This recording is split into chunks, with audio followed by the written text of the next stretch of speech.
আমিন। সকল প্রশংসা জগৎ সমূহের প্রতিপালক আল্লাহরই। আর রহমানির রহিম, যিনি দয়াময় পরম দয়ালু।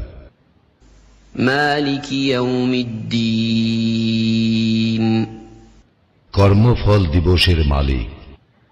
ইয়্যাকা না'বুদু ওয়া ইয়্যাকা নাস্তাঈন, আমরা শুধু তোমারই ইবাদত করি, শুধু তোমারই সাহায্য প্রার্থনা করি।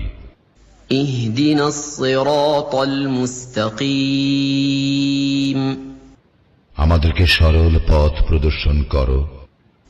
সিরাতাল লাযীনা আন'আমতা আলাইহিম গায়রিল মাগদুবি আলাইহিম ওয়ালাদ-দাল্লিন। তাহাদের